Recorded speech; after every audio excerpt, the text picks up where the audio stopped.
Greetings. I'm Dave White, Chief of the Natural Resources Conservation Service. 70% of the land in the lower 48 states is privately owned. That's why working in partnership with landowners is key to any effort to preserve the health of our environment and the sustainability of our natural resources. At NRCS, our mission is to help farmers and landowners make conservation work on their lands. We introduce proven conservation practices to help reduce agriculture's environmental impact and increase its long-term health and productivity. A crucial piece of our work is protecting water resources by helping farmers minimize sediment and nutrient loss.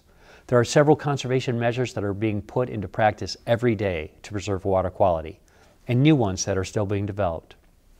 In this video, you'll hear from farmers, academic professors, and other experts about some of these management practices and the results they're seeing in the field. Let's start with a look at what's happening at an agricultural research facility in southwestern Minnesota. We'll head over to our nutrient basins, our wetlands, and then our drainage ditch site. We're going to talk about things that are in the field, that are at the edge of the field, that are in stream.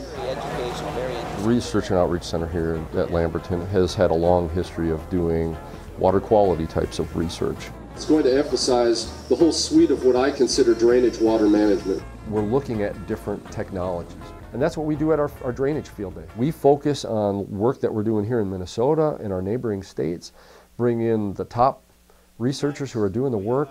The farmers and the farm communities, they're the cradle of innovation, and they are the ones that are going to figure out the ways to grow food without making our water dirty. And we need to help support them as taxpayers and as consumers. We're very dependent as a society worldwide on the food that's produced in the Minnesota River Basin. Into the Red River Valley, there's what I would call the modern day Fertile Crescent. We have corn, soybeans, and then we harvest about 300 acres of the grass. My dad was very proactive putting in waterways and some terraces.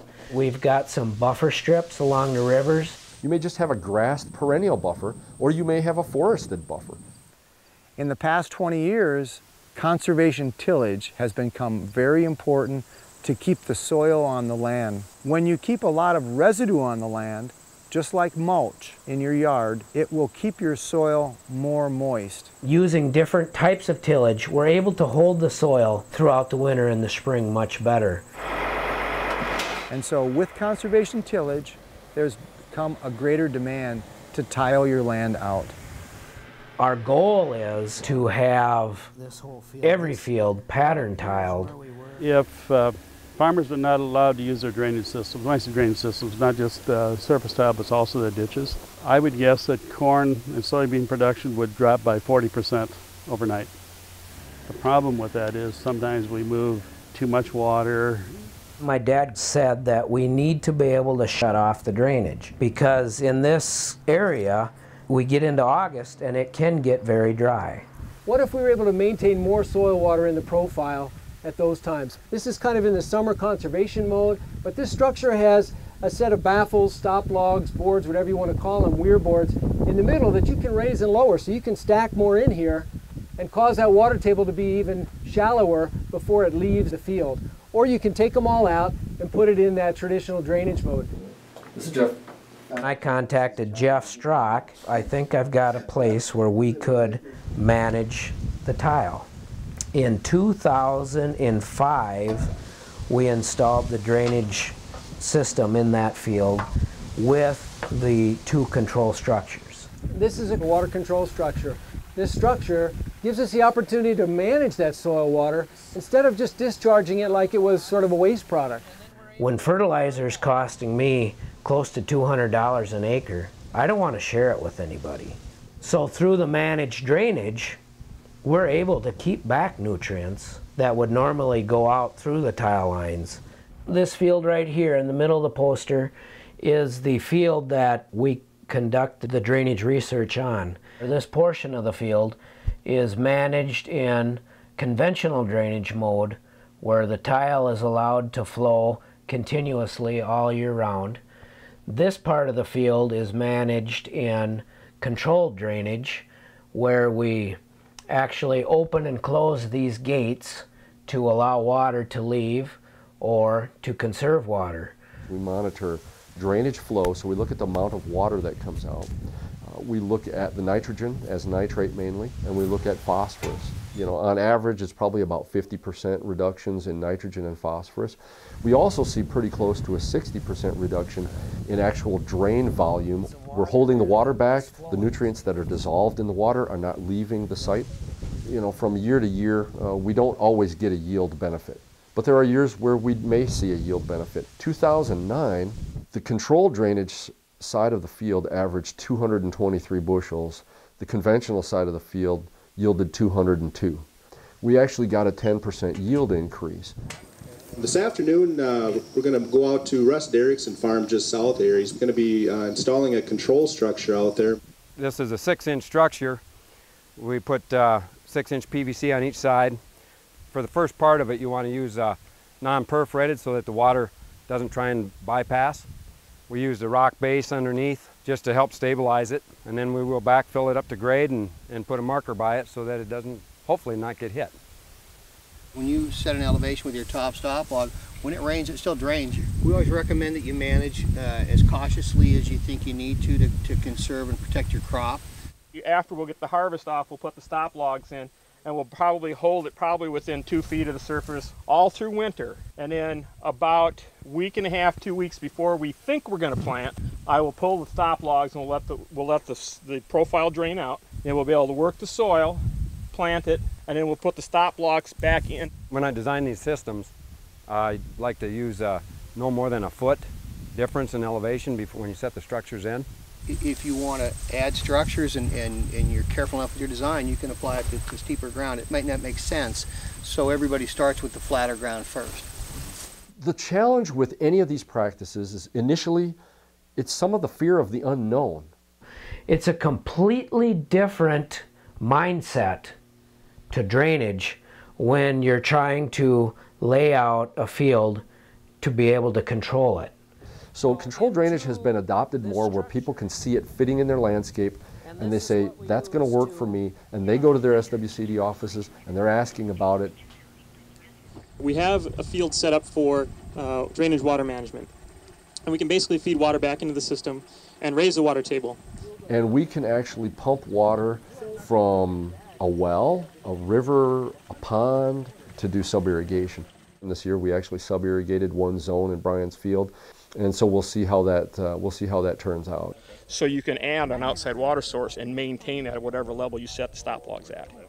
If you had all the systems connected together, you could put water into the top, if you had a well there, and it would fill that one up. The overflow would fill the next section and fill the next section, so you could basically irrigate the whole field with that. Vastly less water than any other type of irrigation. Now we have 3 different pairs of basins. The wetlands are storage basins. You're trying to find a place where you can slow the water down a little bit, get some treatment. We've got a surface flow system, so it has a permanent pool of water. The horizontal flow system essentially is designed kind of like the bioreactor or a municipal wastewater system. The next pair are what we call our vertical flow systems, and we force the water from the drainage, and it has to filter through the soil itself. We've made some reductions, somewhere on the order of anywhere from 25 to 50% reductions in the nitrogen and the phosphorus that have been coming out of these systems. This is the pond my dad put in 1973. This was a big ravine. We made an earthen dike, and it catches all the silt and everything before it hits the river. In picking sites, that's definitely something to look at. And I was at a meeting Leonard Binstock put on about biodigesters and ways that tile lines were going to be changing for better production. They're taking out the old tile into a control structure, which will then push the water into the wood chips in this digester. It's a relatively simple concept, capturing water from tile lines long enough so that it breaks down nutrients before it gets discharged to the stream. The use of a bioreactor has so many advantages in the removal of the nutrients, the phosphorus, the nitrates that do percolate through the ground. In Minnesota, we've got about 27,000 miles of drainage ditch. It's the last line of defense before the water leaves the farm fields before it gets into the rivers and streams.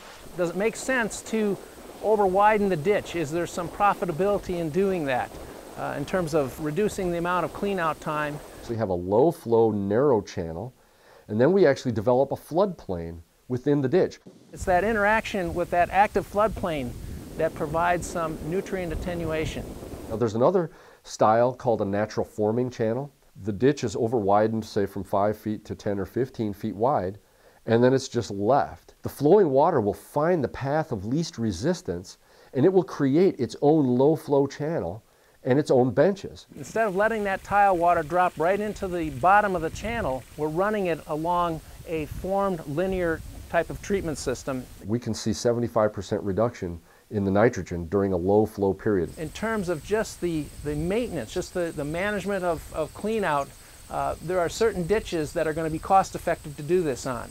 There are definitely some practices that have some potential for increasing crop productivity. Then we can maybe make a bit of a difference in at least some of the water quality issues. We're living in exciting times. I mean, 15, 20, 25 years from now, we'll have solved a lot of these problems because we've recognized them and we've moved beyond denial of things, and we're working together more often now. Some of our best allies are in the agricultural community.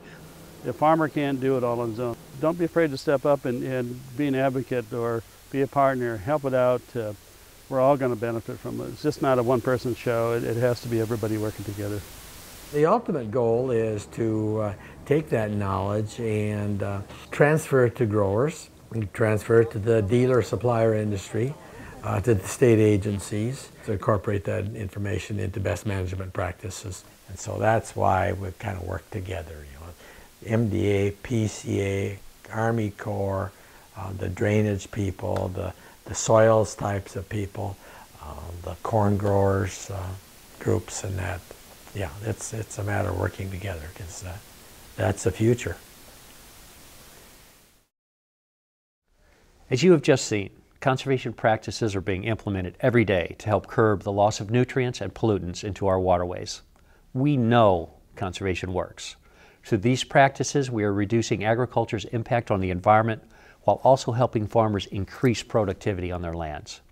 A report released by NRCS just last year showed that nitrogen losses in surface waters have been reduced by 46% in the upper Mississippi River Basin, thanks to proven conservation measures. But there's more work to be done. The report also showed nitrogen losses in subsurface waters have only been reduced by 5%.